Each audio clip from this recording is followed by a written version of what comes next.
дар вилояти Суғд 960 000 нафар аҳолиро ҷавонон ташкил медиҳанд, яъне 34% сокинони ин минтақаро ҷавонони синни аз 14 то 30 сола дар бар мегиранд. ин маълумотро Фирдавс Фахриддинзода, муовини раиси Иттифоқи ҷавонони вилояти Суғд, дар конфронси 15-уми филиали Иттифоқи ҷавонони Тоҷикистон дар вилояти Суғд баён намуд. мақсад аз пешниҳоди рақамҳои оморӣ ин баланд намудани маърифати ҷавонон дар ҳама самт, новобаста аз сиёсиву иқтисодӣ мебошад. бо ин мақсад аз ҷониби филиали Иттифоқи ҷавонони Тоҷикистон дар вилояти Суғд ва шаҳру ноҳияи он ҷаҳати зиёд намудани аъзои Иттифоқи ҷавонони Тоҷикистон аз ҳисоби ҷавонони касбу кори гуногун корбарӣ карда шуда, то ба имрӯз шумораи аъзо ба 32739 нафар расида, дар 420 намояндагиҳо ба қайд гирифта шуданд, ки нисбати давраи 2 сол қаблӣ 3 маротиба шумораи аъзо ва зиёда аз 3.5 маротиба шумораи намояндагиҳо зиёд шуданд. дар ҳудуди вилояти Суғд 16 филиалҳои Иттифоқи ҷавонони вилояти Суғд амал карда, бархе аз онҳо ҳанӯз расмӣ дар қайд нестанд, яъне филиали Иттифоқи ҷавонони ноҳияи Зафаробод ва Кӯҳистони Мастчоҳ ҳанӯз қонеъкунанда набуда, расман дар мақомоти адлия ба қайд гирифта нашудааст. ин боиси он шуда истодааст, ки ҳуҷҷатгузории намояндагӣ ва қабули аъзо дар ноҳияҳои болозикр хилофи талаботи санъатҳои меъёрии ҳуқуқии соҳа гашта истодааст. давоми соли равону аксияи вилоятҳои таҳти унвони 30 соли ҳамбастагии ҷавонон бо пешвои миллат ташкил ва баргузор карда шуд. дар он волонтерон Иттифоқи ҷавонони Тоҷикистон фаъолона ширкат варзиданд. доир ба тарбияи ватандӯстии ҷавонон аз тарафи филиали шаҳру ноҳияҳои Иттифоқи ҷавонони Тоҷикистон дар давраи ҳисоботи 1056 чорабиниҳо доир гардидааст.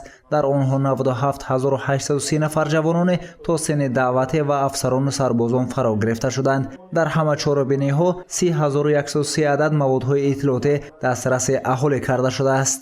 дар маҷмӯъ вобаста ба ташаккули тафаккури миллӣ бо роҳи тарбия намудани ҷавонон дар самти ҳифзи бештари манфиатҳои миллӣ ва дар он тарбия намудани ҳисси оштинопазирӣ бо терроризму экстремизм, таълимоти ғайриқонунии динӣ, коррупсия, нашаҷалобӣ ва дигар намудҳои ҷинояткорӣ давоми давраи ҳисоботӣ танҳо аз ҷониби масъулини раёсати филиал дар 4 давра 111 хонишиҳои сиёсӣ миёни донишҷӯёни муассисаҳои таҳсилоти олии кишвар бо усули факулта ба факулта бо фарогирии 12500 нафар ҷавонон дар сатҳи баланд доир карда шуда, аз ҷониби филиалҳо дар шаҳру ноҳияҳои вилоят 3422 чорабинӣ бо фарогири 121852 нафар ҷавонон ва волидайни онҳо ташкил ва баргузор карда шуданд.